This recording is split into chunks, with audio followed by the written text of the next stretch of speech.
had said, I am the Family Nutrition Program Assistant, that's hard to say sometimes, for Champaign County at the OSU Extension Office. My job is to teach basic nutrition and food preparation, so as you can tell, we're really going to make something today, and let's hope it turns out good, because I haven't tried it yet, but it sounded good.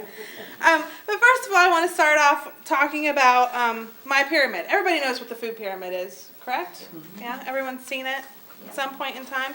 And if you got handouts, there are some over there. If not, don't worry about it. I'll hold mine up so you can see it. But the vegetable section of the food pyramid is green. The fruit is red. And as you can see, that's a big portion of what you should be eating every day. So technically, you should be getting 2.5 cups of vegetables every day and 2 cups of fruit. Does everybody eat that? Oh, yeah. Studies are showing now that most people aren't. So if you are getting it in, that's great. Other handouts that I have for you are what counts as 1 cup of fruit and what counts as 1 cup of vegetables. Kind of gives you easy ways that you can size up if it's really a serving size or if it's a ginormous serving size.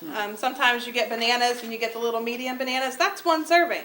But sometimes you get the bananas that are like 3 feet long, and that's like 3 servings. So it pays to know what your serving sizes are. That way, especially if you have health conditions, hypertension, diabetes, things of that sort, and you need to watch your serving sizes, okay? Same thing with the vegetables. No fruit or vegetable is off limits, just know your serving sizes, and then you can eat them and be healthy, right? Some of the benefits of eating fruits and vegetables. Can anybody tell me any? Digestion. Digestion, yeah, that's a big one. Fiber. Fiber, That's just a yeah, nice way to- helps in digestion. They help prevent or delay the chronic conditions like the hypertension, the diabetes. They help maintain healthy bones because you do get vitamin D and some calcium from some of your leafy green vegetables, and those 2 things work together to maintain healthy bones. Minerals, vitamins, and fiber, like you said. And they add color and taste, and they make your food look so much better when it's pretty, right? Yes. You want to eat it more. So, today, I have also brought a collection of recipes using fresh vegetables. I was going to do fruits and vegetables, but when I started typing, I only had like 4 fruit ones, and I thought, we'll just do vegetables because I had a plethora of those. What we're going to make today is the grilled corn salad, and it's the very last page. I did that on purpose so you could just flip it over and find it easily. I am no Rachel Ray, but I will try to release my inner Rachel Ray. We'll see how it goes. First and foremost, you're going to want to shuck your corn, get all the soak out. You rub it with canola oil and then slightly season with salt and pepper. I cheated, I broiled in the oven, but I did bring my nifty little grill here just for visual effect. Once your corn is done, it took my corn maybe 15 minutes. That's it. I turned it over about 7 minutes in, and it'll be light brown, as you can see on here. Then you're just going to cut all the kernels off the cob. There is a lemon dressing sauce that is a lemon and 4 tablespoons of olive oil. I couldn't get that out. So you just juice your lemon and 1, I've already put all the rest of it in, so don't worry. I already made all the necessary calculations. Some salt and some pepper. And then you add it to a barbecue seasoning mix, which is paprika, sugar, and onion powder. And you stir that together. Also, next thing is you want to add all your vegetables together. You have cherry tomatoes, some red pepper, diced finely, some scallions, add it in with your corn. Again, sorry if I slap it on you. That's okay. It wouldn't be the first time. The last thing that there is, how do you pronounce this? Arugula. Yes. If I can get the box open. It is rather peppery. We'll add a little at a time and stir it in, because otherwise I have a feeling someone will be wearing it.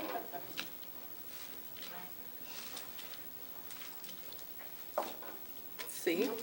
I told you. Doesn't matter, but there we go again.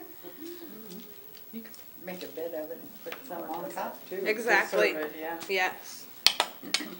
But for our sampling du jour, it probably will not work that well. See? Yeah. They'd be good.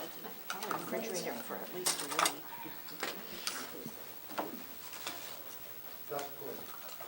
I better find out what a cup and a half. What does everybody think? Great. I thought it would Really be, easy to make. I thought it would be real hot, but it's not. Well, good evening. Good evening. Most of my canning workshops are 2.5 hours long. So obviously we had to pick and choose what we were going to present here this evening. And we decided that being busy families, busy people, that the quickest and the easiest things, cheapest things to do would be to discuss freezing and boiling water bath canning. People in the last couple of years, with the economy turning south, have turned back to gardening, and they think, oh, I have all of this free produce, so now I'm going to can, having never canned before. They don't know if they're going to like the process. They don't realize how expensive it can be, and that if you invest all of the money and then you don't enjoy doing it and you never do it again, you've wasted a lot of resources in a time of a down economy. And so we're going to look at the things that are cheapest and easiest. And that would be freezing and boiling water bath canning. You need to have up-to-date canning resources or food preservation resources. And so the Ball Blue Book is still a very good resource to have. The thing is that you need to update your resources about every 5 years. I can guarantee that a 1941 Ball Blue Book does not have a recipe for salsa in it. You know, our food tastes have changed over time. And so the Ball Blue Book is still a really good resource. The USDA constantly does research and updates the canning resources, and that's where the Extension Service looks for their resources. And the USDA research facility is located at the University of Georgia. And the University of Georgia has a resource called So Easy to Preserve. This goes even beyond USDA. Let's start off with freezing. It is one of the easiest things to do if you have little time. And remember, if you're preserving food, it takes time, and it's not on your schedule. It's on the schedule of when the produce is ready. So you can't say, oh, well, the tomatoes are just all ripe in the garden. I'm going to wait till I'll pick them and I'll wait till next week to can them. You want to put them into a food preservation situation when they're at the peak of freshness. And so you have to take that into consideration. So you may find yourself, if you have young children, doing it after the kids go to bed. And you're up half the night doing the processes that it takes. So that's why we're focusing on the quick and the easy. The freezing can be a little or a lot. So if you have a few green beans, you can put them by with freezing. If you have a lot of green beans, you can do that too. With canning, you have to do in quantity size, according to a recipe. So let's talk about freezer storage first. How long does it last? Well, it depends on what kind of a freezer you plan to stock. If you have a deep freeze, a chest freeze, or an upright freezer, those are designed to keep your frozen foods at peak quality, or as at peak quality as for a year. But if you intend to, all you have is the freezer at the top of your refrigerator, you probably, first of all, don't have a whole lot of room, and second of all, have a much shorter storage period. Because today we don't defrost our refrigerators anymore. They're automatic defrost.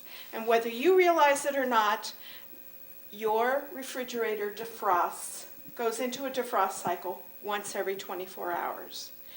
And when it defrosts, the temperature of everything in your refrigerator and your freezer goes up.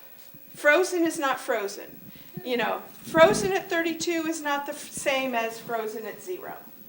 And so you should plan not to keep frozen items in your refrigerator freezer for more than 6 months. You need to invest in the appropriate freezer containers.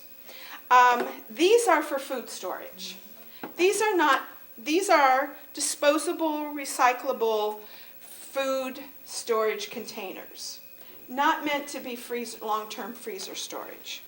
This, of course, is reusable from a different food.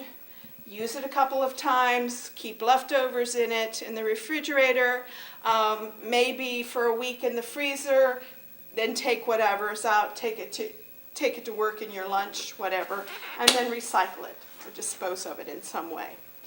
Not for long-term freezer storage. These are actual freezer boxes. They're a heavier plastic. They have very tight-fitting lids. Available at discount stores, a grocery store, whatever. And then there are the flexible bags that are freezer storage worthy. The nice thing about these, they stack. The downside of these, you can have a frozen food landslide if you have too many of them. So this makes better efficient use of your storage, your available storage. The big thing about freezing is that you want to stop the growth process. You've picked your vegetables at the peak of their ripeness, and then until they're thoroughly frozen, they continue to mature. And so that's called blanching. It's an essential part of freezing. And what we do is we take boiling water, and we can take a colander that fits whatever pot. We need to clean our vegetables. Of course, we need to take into consideration our storage, what we're going to store it in. So will this fit in our freezer box? So that's why, on one hand they're called snap beans, is that you usually clean them and break them in half. And then they can go into a colander, or they can go directly into boiling water, and you can use a slotted spoon to fish them out, or a small sieve to get them from the boiling water, and they go into ice water. And each recipe, and there are recipes, for green beans, the prescribed